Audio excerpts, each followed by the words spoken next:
Bill, it is down to the wire. Our time on this. What am I trying to say? We're almost going to our Patreon world, right? I hope that's it, because it sounds awful final. Do you know something about my health or safety that I don't know, Rob? No, all I know is that you've got one of the best T-shirts on. I do. I've ever seen. That's right. I have gone to our very own online store and bought one of our very own Bill and Rob's An Excellent Adventure T-shirts, and I love it. High quality. It's a great shirt. I've worn it a bunch. I've had it a few weeks now, so I really like it. I like the store. I especially like the fact that we got a lot of colors to pick from, because I have a ton of T-shirts, of course, but you get tired of just blues and blacks and the standard stuff. So I got this really cool burgundy. Yes. It really brings out your eyes. Does it? Yes. That's nice. I thought it might bring out my flush red cheeks from being so tired because it's the end of the week, but hey, I'll take any compliment I could get. Hell yeah.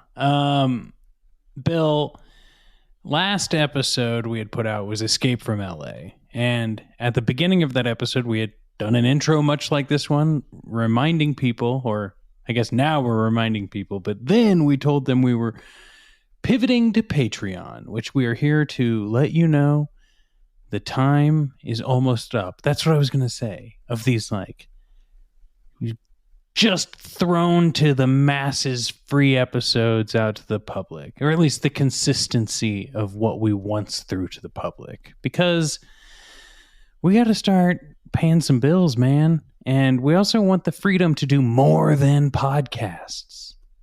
That's true. And there's no doubt about it. Anything that you do, whether it's for a hobby or for a job, one thing's consistent is quality. And of all the things we do and all the things we will do, we like to put out a quality product, good sound, good look, good editing. And, that takes a little bit of money. And if we were going to do it on the cheap, you and I would just call each other on the telephone, and that would be the end of that. And that would be cool too. But we have a great time doing this. So we want it to be the best we can. And we need to make sure that it is a return on our time investment. So Patreon seems to be the best choice, and we're going to do it. Yeah. So you'll be able to go to billandrobs.com or patreon.com/billandrobs and join for the low price of $5 a month to get all of our future podcast episodes, all of our video episodes, any sort of fun hangs that we decide to put in there. We might do movie watch-alongs. We might do curated lists of movies you guys should watch. But the best part that, we came up with this last time. We didn't come up with this, but we were talking about this last episode. I think the best part is that it's a one-stop shop for all communique. Yes. Absolutely. You don't have to go on Twitter. You don't have to go on Facebook. You don't have to go on Instagram. Like, we will have our own accounts up to promote on social media when a new episode drops. But if you want to communicate, you want to be part of the club, you can just go there. Every episode has its own chat scenario, has its own comment board, I should say.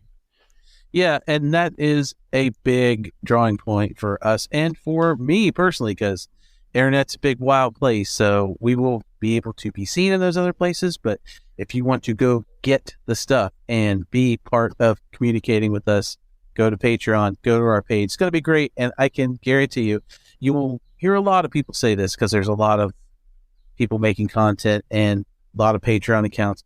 You will get your $5 a month. There will be more in there than $5 would probably get you anywhere else. So that's true. Because we have such a good time. We have a great time, and we want your involvement. We want you to come hang out, talk to us, and having that page and having that. Rob and I want to do so many things, but we can only record so many pods about so many movies so quickly. But sometimes we just got to talk about some stuff or have a little bit of fun. And that's where we're going to go do it. So if you remember Sold in the Room, our old Twitch show, a lot of elements from that will probably be there. We're just going to have a great time, and we really want to develop some friendships with some new listeners over there. So we hope everybody comes and checks it out. Yeah. The last thing I'll say, Bill, is that, we really like doing this. We like making this show, and I think it has the potential to be more than just our series on Marvel or Predator or Planet of the Apes, which is already in the can and ready to launch on the Patreon. So why not create a scenario where we can expand that world, you know? For sure. Just thinking about having this platform and what it can do, I've come up with some ideas that I think are fun for things that could be put on there. And I'm reminded of a couple of things like our old bits on the show about this versus that, or, fun conversations we had, the bracket games that we had, to be able to do some interesting stuff and to hopefully get all of you involved and see your own creative stuff and join in with some things. I'm really looking forward to this. It's got me really excited for the future. And I'm with you, Rob. To be fair and let everybody know, this has been a stressful week for me, my other job and stuff that's been going on. I got a lot doing it. And I was super tired until about 10 minutes ago. But whenever we fire up the mics and I talk to you, I always feel better. And hope that comes through in the recording. I think it does. And I think that's why we have such a good time. So hopefully everybody, please come and check out our Patreon when it's all said and done. I think you're just going to have a great time, period. Yeah. You can click the link in our show notes of this episode and be one of the first people to call yourself a producer of Bill and Rob's An Excellent Adventure. Because when you put your money where your mouth is, put yourself as a producer on your LinkedIn page. We don't care. You're helping support this. You're helping produce this show. So patreon.com/BillAndRobs or BillAndRobs.com and help us out today. We really appreciate it. All right, Bill, should we crack the champagne bottle against this episode's boat? I think so. Let's launch this episode down the causeway to a big old splash of a premiere.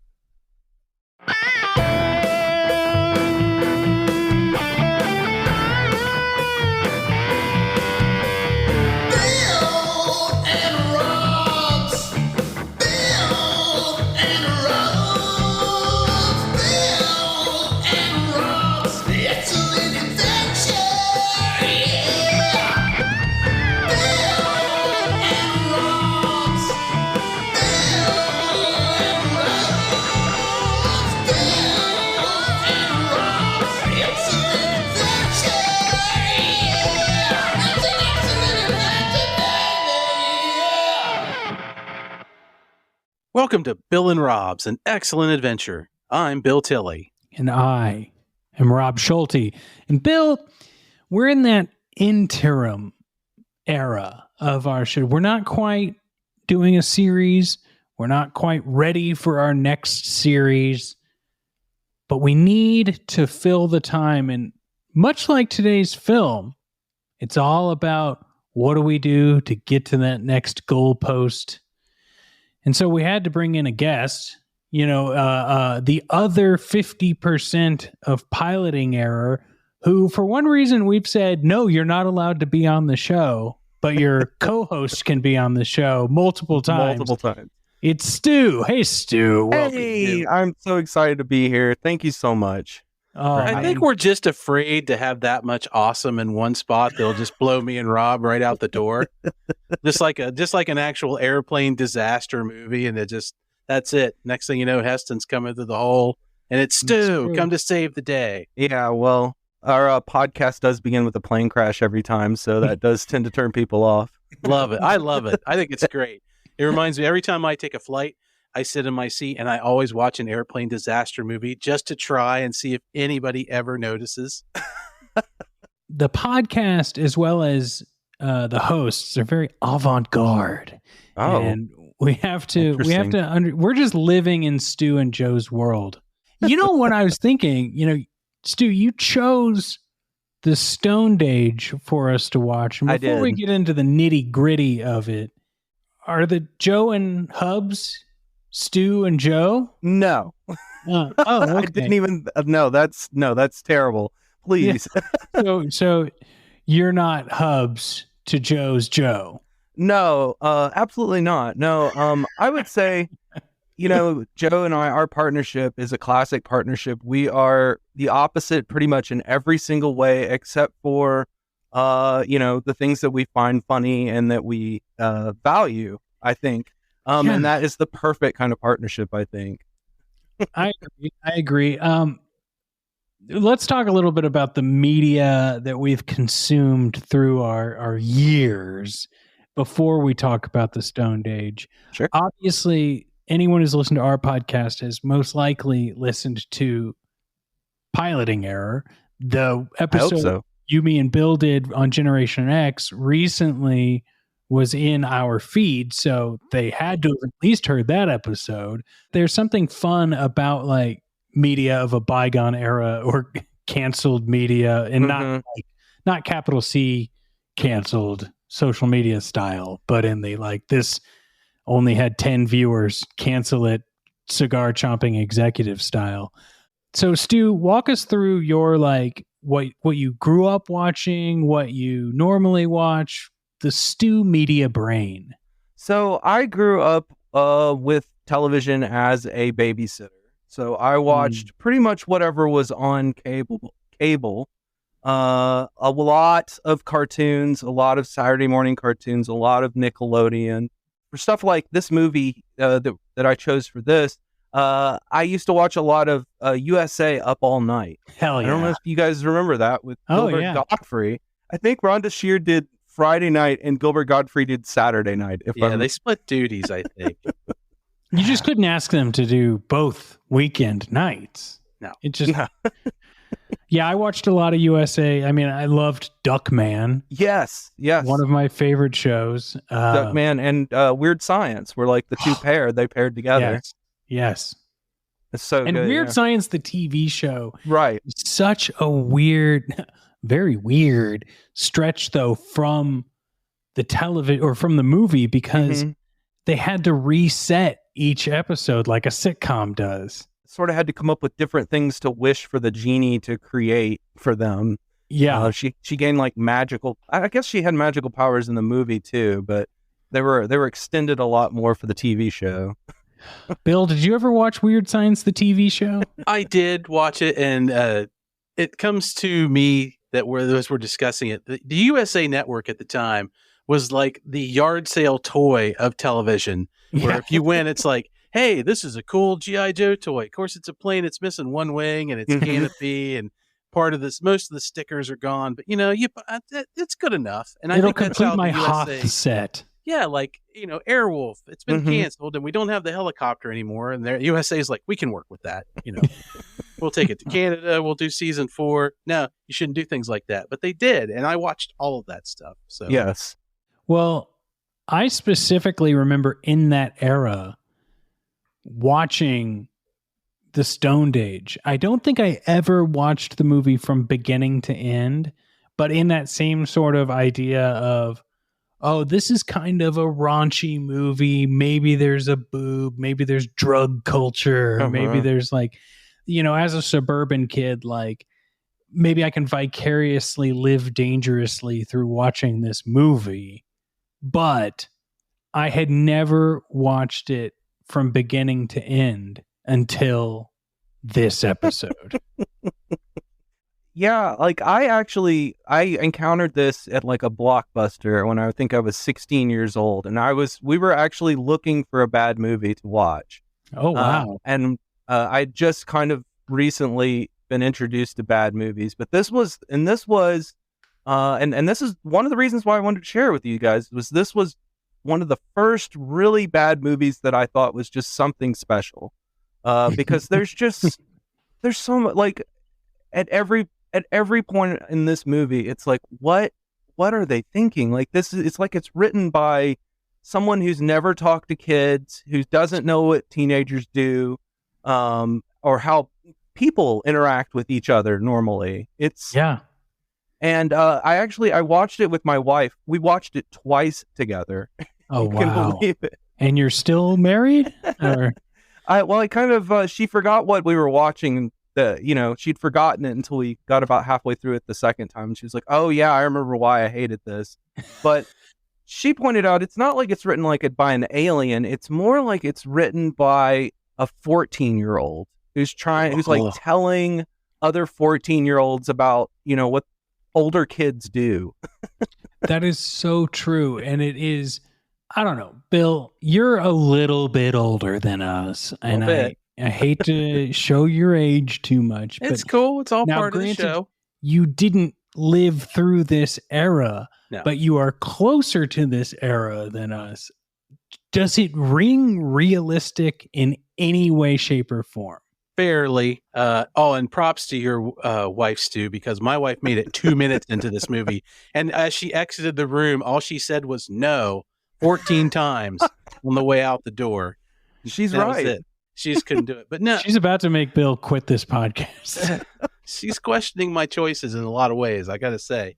But no, she loves Rob, so it works. Okay, thank God. So, yeah, I mean, I was born in 73. So I was a kid through this time, so my memories are much better of the age. But I remember some of these things, like some of the looks, the hair, the music, the overall, just out cruising for girls and like I think the bare elements of it are probably spot on to what somebody with no money and no resources would do to pass the time in California on a Saturday. But there is virtual ton of stinkweed in this movie about getting stuff right for the vibe. I mean, it was a really strange experience. So I'm with you both. I think, yeah, this is a movie that somebody wrote that they had seen a catalog from the 70s from Sears and watched a Cheech and Chong movie, and we're like, you say dude a lot and you say bro, and everybody's got to have the worst long hair ever, and it's the 70s. And here's the other thing, and this is kind of the opposite side of the Venn diagram that you were talking about, Stu, in that it is like a young kid writing about what they think cool adult kids or just adults or 20-somethings act like. I want to say that this is also someone waxing nostalgic for a time without realizing what it was actually like to live in that era. It's more like, it's like barbecue dudes, like dads around a barbecue being like, I remember when we were cruising for this, and then we got the happy daysification of the 70s. Well, but here's the thing though, almost immediately, so they say that it takes place in the 70s in the crawl at the beginning, but almost immediately that's abandoned because you see modern cars and you see a Michael sign, and so it's like they play very fast and loose with when this is supposed to take place, because it could be the 80s, could be the 90s. It's also, they're listening to heavy metal, so it's all over the place. Yeah, I'll just throw it out there right now. This movie feels like an 80s movie more than the standard, TNA kind of 80s movie, but somebody's tried to make it a 70s movie. All the plot beats are there, but it's just not nearly as good because, normally it's like, they've gone to a ski resort for the summer and they've got to find out how to get with these girls. And there's usually a lot more moving, wacky parts to an 80s movie, but this one is real stripped down. And so trying to inject it into that setting just falls super flat. And that's another thing that I do like, say I like about this movie, but I like movies that take place almost like in real time. So this movie takes place in one night, and we basically see it from beginning to end, and as opposed to a movie that takes place years, days, whatever. I like a small story, Sure. Let's actually get into some stuff like that, but before I read the back of the box, I just have a quick question. Does anyone know why there's an umlaut over the O in this movie? I think I read they just thought it was cool. Okay, because it feels like what you would write on your Trapper Keeper, right? It's got to be the same reason why the movie starts out like Monty Python and the Holy Grail with its 15th century Robin Hood type and that weird thunderclap voiceover that starts the whole thing. So sure. All right, a very high school. I get it. Let me just pull out the VHS real quick and read the back of the box. So the Stöned Age. Determined to avoid another night of driving aimlessly around Torrance in the Blue Torpedo, Joe and Hubs set out on a quest for fine chicks. Their paths soon cross with Tack, from whom they learn about a pair of foreign radical chicks hanging out near the Frankie Avalon place. Over Joe's objections, Hubs worms Tack out of the deal, and the pair take a slow ride towards their destiny. Wow. Okay.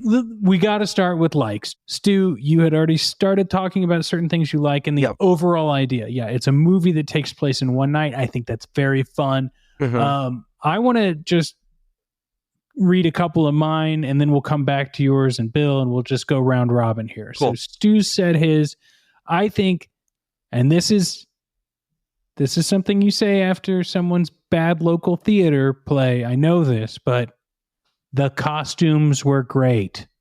That's true. They didn't look like they were finely pressed shirts. Like they actually looked worn in. Like people were, even if it was the 70s and kind of 80s, they look retro and fit the characters well. What's something you liked, Bill? Well, I loved the soundtrack. If there's a saving grace in this movie, the biggest one, it's the soundtrack. It is 3 songs. Oh no! Check yourself before you rock and roll wreck yourself at the end. Now they pulled some great stuff. Some of it wasn't made at the time this movie was supposed to be set in, but it's all classic rock. I mean, I'm listening to something like how could they do a low budget movie and afford the licensing for one, much less like 15 classic rock hits? I think you answered your own question. Yeah, I think they spent the bulk of the money on the licensing.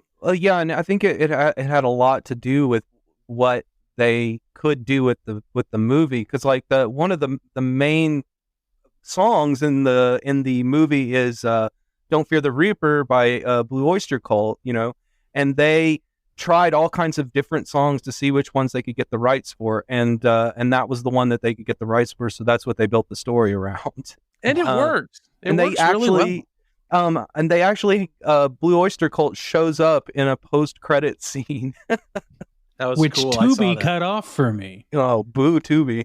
It did. I saw it on Tubi, and mine just jumped to the next thing. Oh, you got to hit the button and go back. Yeah, I had to go back. Yeah.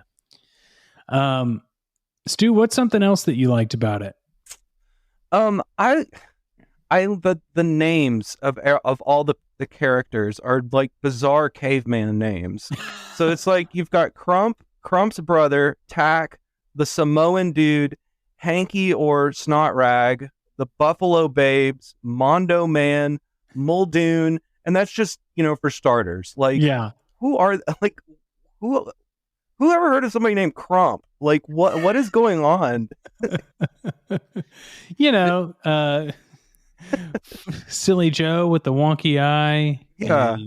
That part also totally tracks because my brothers and sister they did grow up. They were teenagers in the 70s and early 60s. And, I've met all their friends over the years, and they were largely kind of they rode motorcycles and hung out in bars and partied and stuff. And so I have met people like this. I have met guys named Psycho and Big Red the Viking and stuff like that. It just, you're like, this couldn't happen anywhere else because the 80s was a different way of doing things. You just called everybody a weird Bony Bob. Yeah, and you went on about your business. So that another part, all the names and stuff was great. That really did help kind of bring it back to what they said it was supposed to be. I guess one of the things I also liked is that I don't know, this seems so hack, but like it did, of course it reminds me of Dazed and Confused because that's what it's trying to ape. This is the deep impact to, Dazed and Confused's Armageddon, right? It's a much smaller story than Dazed and Confused. Oh, completely. Right. Yeah. Definitely. And a lot less bridge of the nose grabbing in this movie. Yeah, if anything, this movie only reminded me of Dazed and Confused because everybody kept saying it. Yeah. Really. And it says it like right on the front of the box.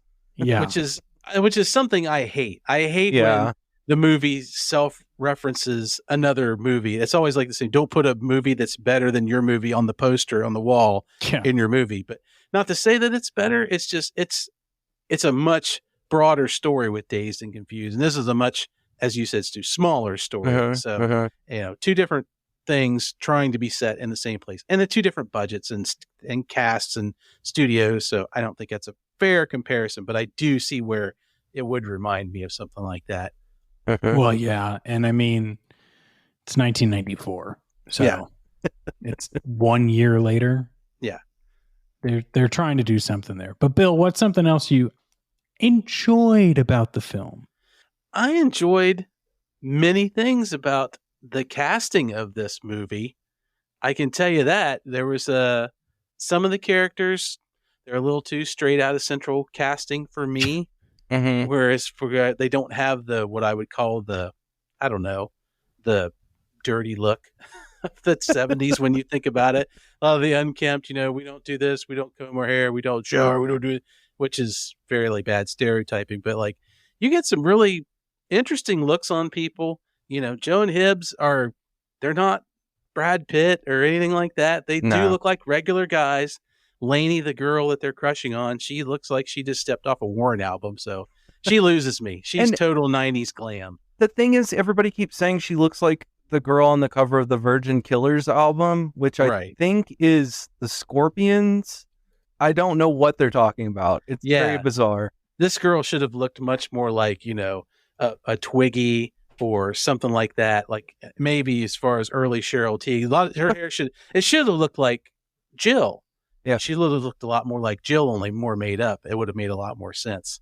One thing I liked about Jill is that's China Cantor or Cantner, who played Willow Wilson in Home Improvement. Yeah. Wilson's niece. Grace Slick's daughter.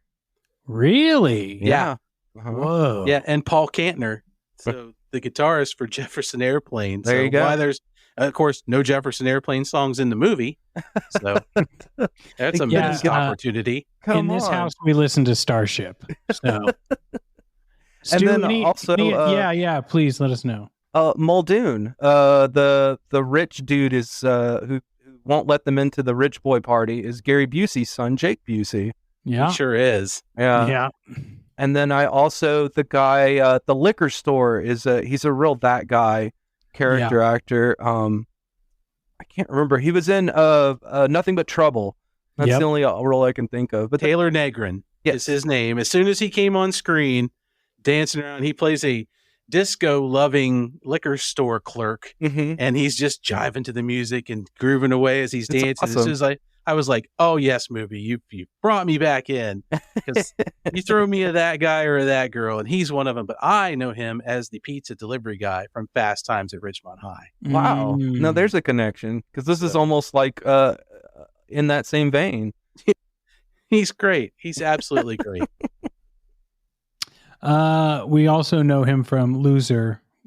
He's the photographer in Loser. We all remember Loser, the Jason Biggs classic. Sure. So I just got the Biggs fan letter the other day, so this is what they referenced. Exactly. So let's now, Stu. You might have more likes, and I'm opening that door. But if you are ready to move on to dislikes, let's do it. Okay. I think we all kind of have this note, so I'll just say it and we can go around the table. The movie is incredibly misogynistic and homophobic. Yes. Which we are mid, third wave gay panic 1994. So, I mean, I can remember being 16 years old and being shocked by this and and that was in the mid 90s. So yeah, the amount of times they used the F word, and I thought that Hubs, the turn was going to be that Hubs was going to be closeted and at the end discover that he was actually homosexual. That's how intense it was, that I was like, oh, this is so over the top that it's got to be for a reason. No, this is a story of Joe's actualization. Hubs doesn't. I don't think he learns anything along the way. No, and we can talk more about Joe in a second. Sure, because I also have a note on his actualization in this film. Because I don't know, but yeah, but it is crazy how much women are trophies. Of course, when you're cruising for chicks, right? But that's the whole movie. And that the women are also portrayed as if that's what we are. Give me the alcohol and I go crazy, they don't have, Jill has some, but she also still ends up making out with Hubs, which is actually kind of true to form too. At least in that sense, it's ladies like making out just as much as dudes do. I mean, yeah, it's definitely her choice. I mean, she does choose for that to happen. All of them do, but at the same time, this was all written by men. Yeah. So no, they didn't. This was written for them to do. Yeah, that's very true. The thing about Jill's turn at the end when she's making out with Hubs is I think there probably had to be one person on this writing staff who has run up against the thing. And this is just a thing that happens with kids, especially at that time, is, if a girl likes you and you like her, but you don't move fast enough, that's the old, she just went and got somebody else to try and get your like, it's not a good move, and it's not something restricted to any one sex or another. But when these kind of movies, it generally can be, which the way Jill is played, which is very earnest, it's kind of when she gives the explanation at the end of why she did what she did, like, well, you just didn't move fast enough. It's like, it was relatable, but it was still like, but you still went with this dude. But also, like, come on, obviously written from a male perspective. 100%. Like, 100%. There is no reasoning. It's like, oh, because another guy didn't make a move, I had to make out with this guy. Yeah, I wasn't fulfilled by you, therefore I'm going to get with this other guy and then find some way for you to figure it out. Like, she needs Joe to be happy. And it's like, that's just, it's gross. But it is a true life move that you do recognize. It's true. But I mean, stepping back, like the whole idea of the movie is if you know where chicks are and you show up at their door, they belong to you and no one else can take them away. And if other people show up, then it's going to be a fight. I was here first. Yeah. I mean, if this movie had been a slasher flick where when they find the chicks, they kill them and hang them on their trophy wall, I think it would have made more sense. But it is. And the thing is, I have one big question about that. This is Southern California. Mm-hmm. There's got to be more than 2 girls in Southern California. It's just the way they talk. Have you seen any girls? There's a girl. I was like, that's impossible. Maybe they're all hiding from these crazy men. Yeah, it's just these burnout losers that the girls are hiding from. That, and if the girl is not categorized as, these chicks are down and ready to party, i.e., these are girls who are going to hopefully say yes to any man who gets in their field of vision first, then it makes sense why they're saying it. It's just like, it's ridiculous. I mean, so it's an unbelievable 14-year-old mentality, like Stu said. Right. Yeah, absolutely.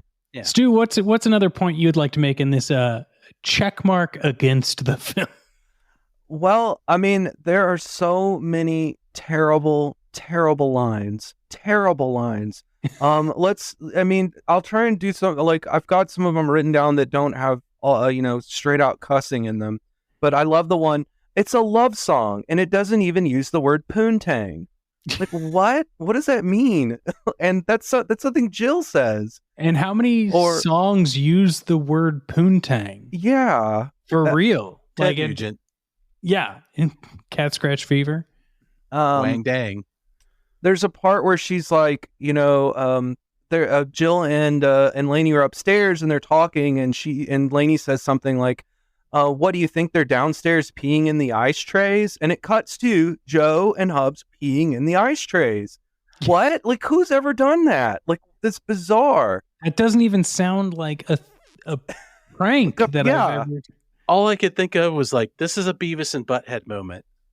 Yeah. Like, this is, you're trying to adapt a shock. Yeah, you're trying to adapt a shock moment into this thing. So that's the weird ping pong ball effect that this dialogue and their actions, it's like, for 1 second, that character seems okay. At least you seem like a person who could exist in the real world. And then boom, that happens. It's like, my God, man, what is going on? Another thing I don't like, I mean, this should be the number one thing, is it's called the Stöned Age, and they don't really smoke weed at all in the entire movie. There's one scene where they smoke some skank weed out of a can, like a beer can, and it causes them to throw up, or hork, as the movie says. I heard that. I'm like, what is she talking about? And then it was like, oh, we're going to go onomatopoeia on this movie too? Yeah. That's going to be great. God. Bill, have we there's got to be more, right? Do you? Well, I have one that is actually like a production thing that kind of Oh, bugs wow. me. I don't know. A lot of this film takes place in this suburban neighborhood where they go to the house and they find these two girls, and then they go a few other places. They go to another house and they're back and forth. But it really takes place in this kind of one block area for a good chunk of the movie. And this neighborhood is really clean and really well lit and not particularly 70s looking, but yeah, and this is some leftover stuff in this house, which works. I lived in this house for many years. It looked like this, so I get it. But because of that, it makes it not look like the film it's trying to be. Again, it's not a 70s look, and it looks more like an episode of the Brady Bunch than a teenage 70s party movie. Like Carol and Mike are going to come home at any moment, and you kids, what's going on? It just really... I know they had a low budget, so I'm giving them a bit of a slide on this. They could only go so many places. They did find some places that looked run down, which could pass for any time. Mm-hmm. But I wish they had done anything. I wish they had just gone to a thrift store and found some blacklight posters or something that looked more 70s to combat the clean look of the actors and the grunge look of the 90s stuff, and just really at least sold it. Like the car, the Blue Torpedo is great. You know, it's completely over the top, but it works. It looks like it's designed by a 14-year-old. Yeah, exactly. I mean, like it has like a skull with a snake on it on one side, and they've got like beer cans shoved into the grill. It's a complete and utter petri dish of disgust. Yes, roll on four wheels, and it's terrible. But it sets the tone for what these two guys are. So the rest of the time, when I'm watching them in this bright light in this guy's suburban living room, none of this makes any. They look like they're dressing up for Halloween to go, and it breaks what little bit of suspense I've had. So I wish they had found at least a house that was a little more like something you would have seen back then for where the girls were. And then when they go to Jake Busey's house, that's fine. That it's supposed to be in a nicer neighborhood and all that kind of stuff, and then it would have worked better for me. Well, are we good on this portion? Can we move on to amusing moments? Let's do it. Okay. I'll start us off again. Just continue the pattern. Here's what I got. I am surprised that I'm about to say this, guys. But the only person I can relate with or call the quote good guy of the movie is the cop. He just wants to do his job. He doesn't want to come off as a jerk cop. He just wants to be like, hey, I'm relatable. I understand that you guys want to drink. I used to party all the time, but my job is to make sure underage kids don't drink or party too loud. When I'm relating with the cop in the movie, everyone else really sucks. He lets them go every time, too. Every time he lets them off with a warning. They break into a warehouse full of beer, and he lets them go. Yeah. He just wants them to know that they're not supposed to commit crimes. He has subscribed to the Roscoe P. Coltrane School of Law, which is if you can evade me long enough to get home, that law no longer counts. Your crime is forgiven. You are allowed to go back to town and try to commit more crime. And I also like that honestly, he looks the exact same age as Joe and Hubs. Yep. And they try to shoot him from low angles too to make him look bigger. Everyone in this movie except Jake Busey is at least 28 to 35 years old. Once again, they're trying to play 15, 18. Yeah, when they're in the store with Taylor Negron and he's going to card him and they're like, what are you underage kids aren't drinking alcohol? It's like, dude, they're old as you are. You probably went to school with both of these guys. Put on a wig and you are Joe in this movie. I kept waiting for the swerve with him. I kept waiting for him to be the character of you can't have that weed. He would take their stuff. If he'd taken their weed and then he'd taken their beer and he'd taken, he would have been a villain, but he's not. He's just I think he's almost he's bored. He's I don't know. They're not giving me a challenge. So he just keeps tossing them back like a fish. Yeah. Stu, question for you. Do you think that if this movie had a bit more of a budget, it feels like it's set up, because I know you're big into film, and it feels like this movie is set up to give us flashbacks to complete the jokes of the cops' different nicknames. Oh, yeah. Maybe. Yeah, totally. All right. Well, that's all I needed to know. I guess so. What about you, Bill? Did you get that vibe? Because I felt like it would do like this slow zoom in on him and then it wouldn't go anywhere. I didn't get that vibe. Every time he started to tell a story, I got Charlton Heston, I once knew a girl on Gordon Street from Wayne's World. Like, he's monologuing to really kind of himself as who he's talking to about how, I used to like to have a good time, and I kind of wish I could like these kids, but I'm a cop now, so, give me your weed, and I don't want to do this report, so just go. All right. Well, Stu, what's another amusing moment you liked in this? Well, Joe's whole story arc. Can we talk about that? Sure, yes, please. The blue eye. So Joe, he's kind of the more subordinate of the duo. Sure. And he has this story that he keeps telling everybody about how he went to a Blue Oyster Cult concert, and a laser beam hit him in the forehead. And at one point, we actually have a flashback to this moment where, like, he knows it means something, but he doesn't know what it means. Yeah. And we get a full-fledged parody of 2001: A Space Odyssey. Although I don't know that they really understood the movie. I think they just, it's just the visuals, basically, where he sees himself as an old man, and then he's a child floating in space, and there's a giant blue eye that he's been talking about the whole movie. Yep. And this is like the moment, I guess, when he realizes that he needs to be a jerk to everybody if he's going to live in this universe of horrible people. Like, that's what he needs to become, a horrible person, I guess. I feel like that's what I feel like that was the lesson that this movie is trying to teach us. And I think when I think to this 14-year-old that wrote this movie, or this barbecue dad, whichever one it is, I think they're trying to tell us that, like, confidence is king. And if you're just more confident, you will be able to get what you want. But it doesn't come off that way. What it comes off is like, yeah, if you're a dick, you can, like, exert more power. But really, like, there's no sympathy for Joe in this movie. Not at all. Even when he does have his revelation. He gets beaten up by literally every person in this movie. At some point, every single person, like, punches him in the nuts or punches him in the face. Yeah, and then he punches Hubs at the end, and it's he basically gets stoned in front of the house. That's the only stoning that really happens in this movie. When he's pelted with cans of Ox 45, as if we don't know what you're supposed to be, beer company. Bill, what about you? Any sort of amusement? A big one. But I do want to say the 2001 moment when it happened, I felt like, now movie, now you're going to go full Naked Gun on me. Is this where we're going with this one?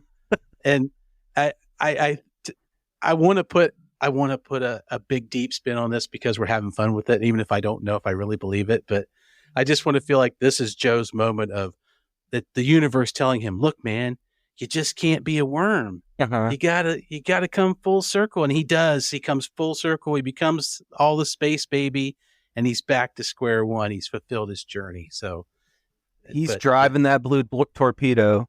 Yeah, something like that. But my amusing moment was at the very end, and it's another that guy moment when Jill's dad comes home. It turns out to be the actor David Grohl. Now, you want to talk that guy status?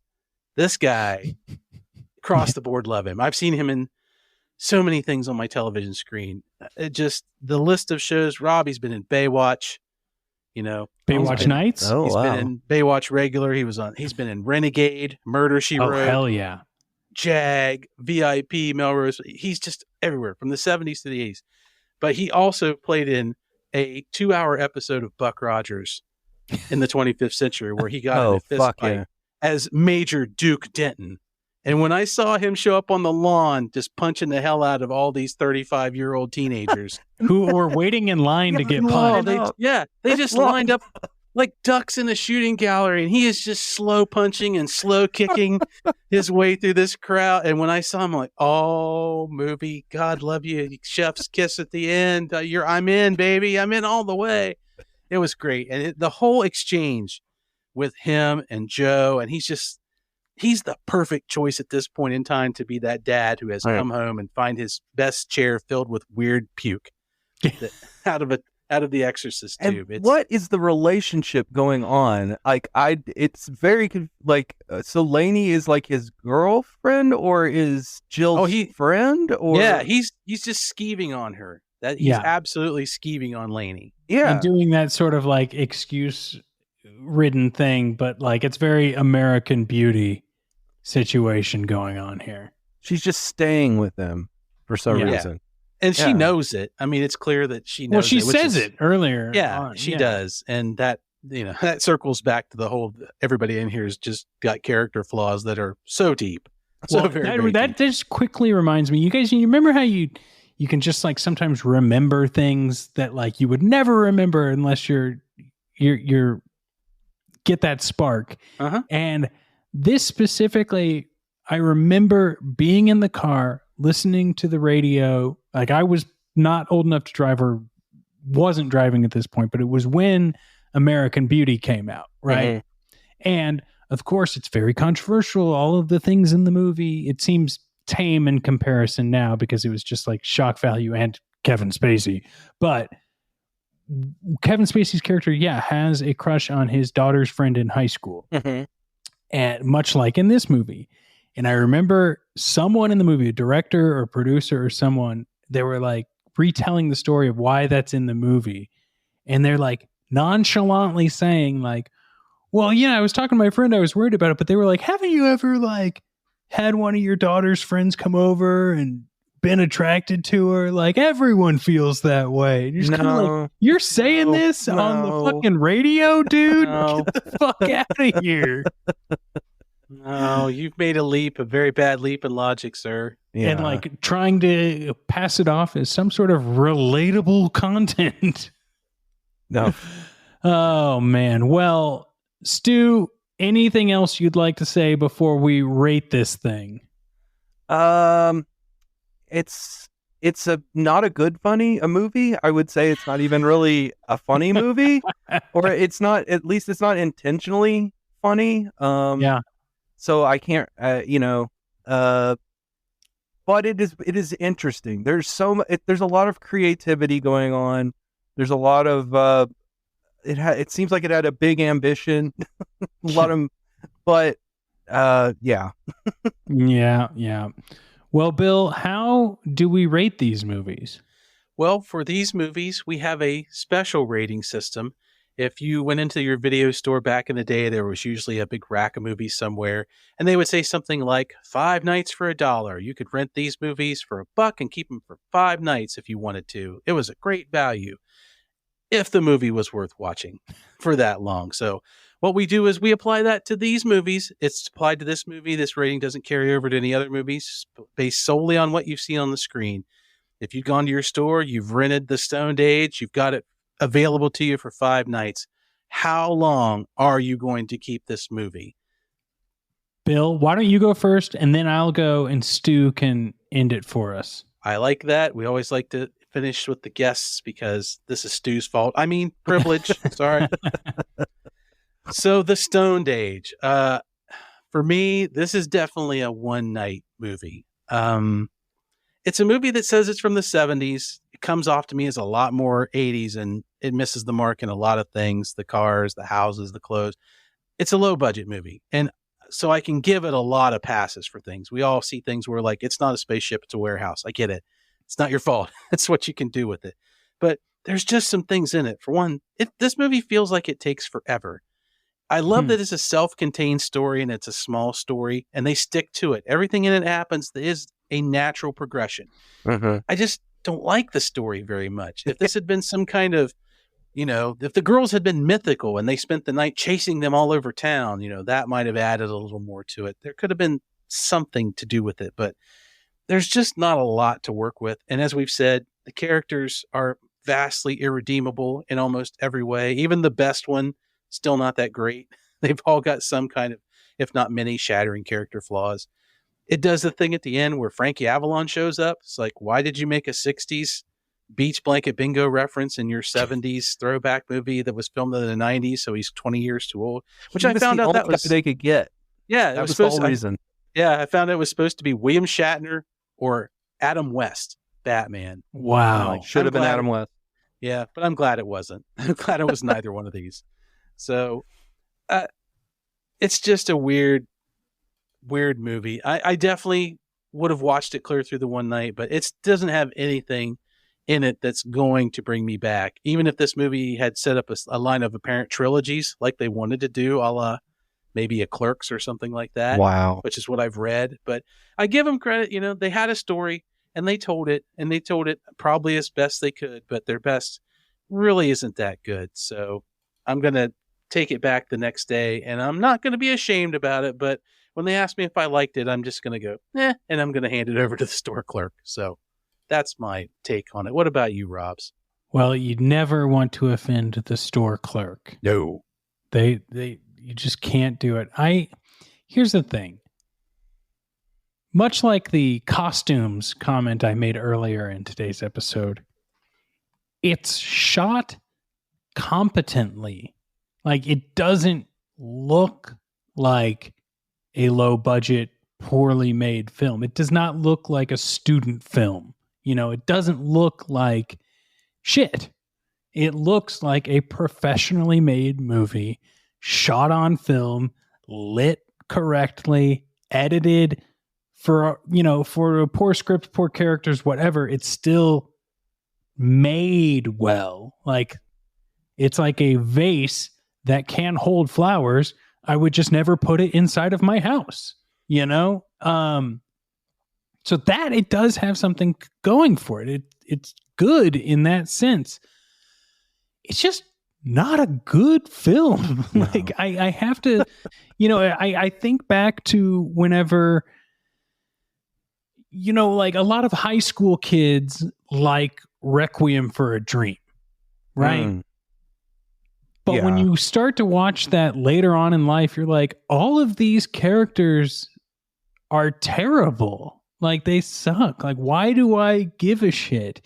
And there is a time and a place for movies that have non-redeemable characters, and I get that. But this film also has that and a bad story. And so it's hard to go on with it. And if I were to have rented this movie in the 90s, I probably would have kept it for 2 nights, because there is a scene that's a little bit risque, and I would have been in my middle school years. But as it is now, I'm going to probably be returning this like when I rented it for the first time in 1994 and got too scared right as the sheets revealed the clown, and decided to take it back and get Wayne's World. So this would be a half-day rental for me. I'd take it back and I'd rent Wayne's World instead.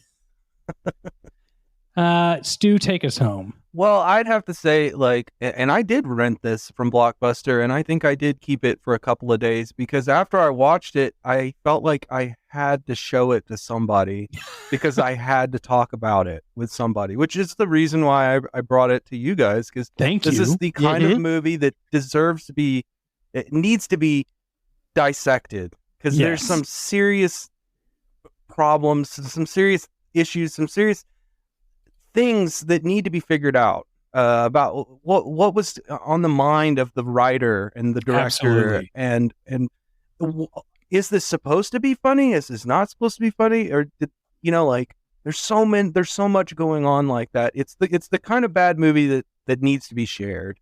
So Yes. however many days it takes to share it with somebody else. Oh man, that's great. Well, thank you for bringing it to our attention, because it is worthy of a watch for all of the reasons you said. Like, there are certain movies that just are a waste of time. And I did not consider this a waste of time because it is made for such a fun conversation. And much like a lot of the episodes of Piloting Error. Now, can you tell our audience about Piloting Error? You know, Joe has given us we watch pilots, we dissect them, whatever, but I want to hear a little bit more. I want to hear the Stu side of this, the genesis, and then maybe give us an episode you think would be good to start our audience to start with. So Piloting Error is a comedy podcast. I think that's first and foremost. We watch pilots, but the whole point is to wring all of the entertainment and comedy that we can out of these TV pilots. And they're not just that they're pilots, but they're abandoned. They're up online. They've been online, some of them for more than 10 years. They've got maybe a few thousand views. And it's fascinating that, you know, a lot of them were on television at some point. People spent a lot of money on them. They've got people in them who are relatively famous, sometimes more than others. They're also not entertaining in a way that like normal media is. So like, there's no reason for anybody to watch them. So they've just sort of been abandoned on the internet.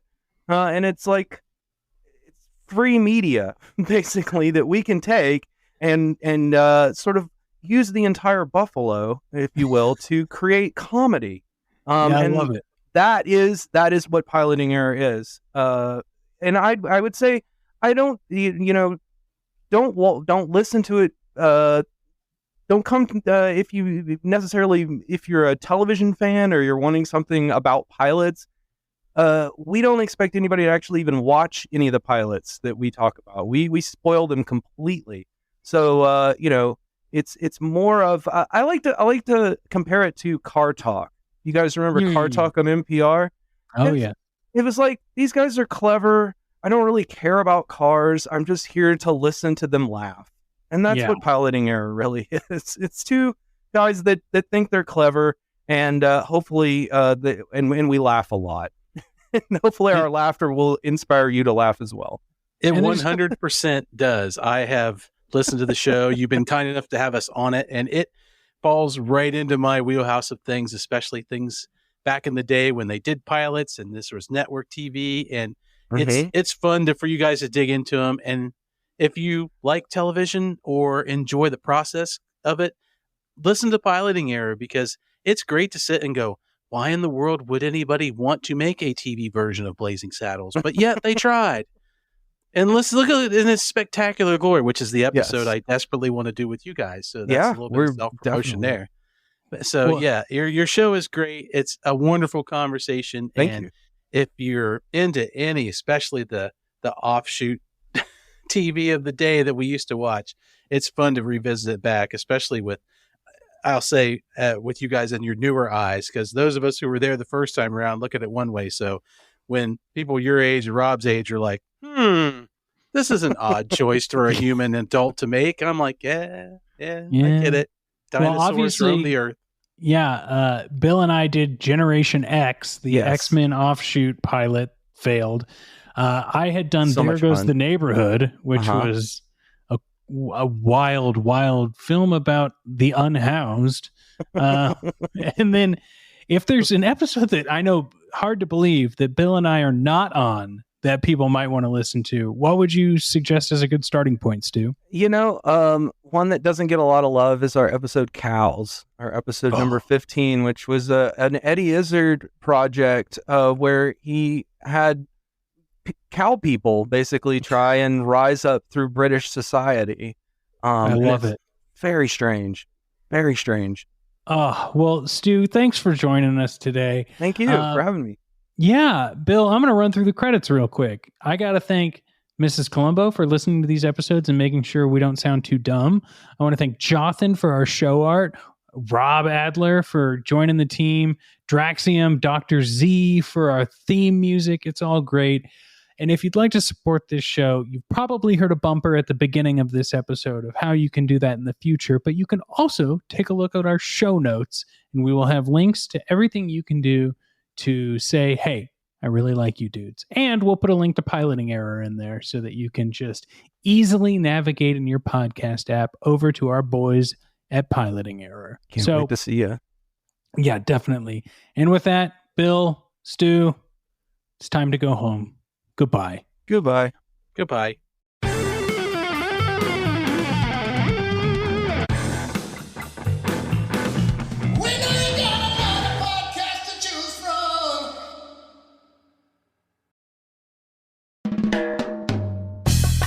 Looking for your next audio binge? Bridge Burner is an independent podcast collective with all types of shows guaranteed to bring you hours of enjoyment. Podcasts like Reenacted, an Unsolved Mysteries podcast. On Reenacted, hosts Robert and Crystal watch and discuss the classic episodes of Unsolved Mysteries. They don't take themselves or the program seriously, they're just a couple of dummies who love unsolved mysteries.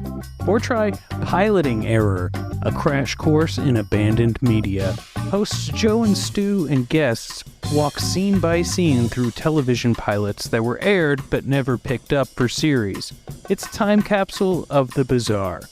Maybe you'll enjoy Bill and Rob's An Excellent Adventure, where hosts Bill and Rob find the joy in watching a lackluster series of films like Predator or pre-MCU Marvel films. Hey, you could even check out The Bachelor Masters, a non-corporate show about the Bachelor franchise. What does the Bachelor series say about society? This podcast will let you know. If these shows sound fun, then you'll definitely enjoy Pumpkin Spice Podcast, a seasonal treat where comedy and horror movies meet all year long. But wait, there's more. Bridge Burner also has access to 2 Mike Sachs exclusives. Randy, the full and complete audio memoir of the amazing life and times of Randy S., and Passing on the Right, both hilarious pieces of audio fiction created by the award-winning writer Mike Sachs. If you have a podcast that you think would fit with the Bridge Burner Collective, reach out to any of these shows, and they'll let you know how to join. Remember, 5 stars are our favorite. We love reviews, and also share every single one of these podcasts in your group chat. It's Bridge Burner, and you can see more at bridgeburner.page.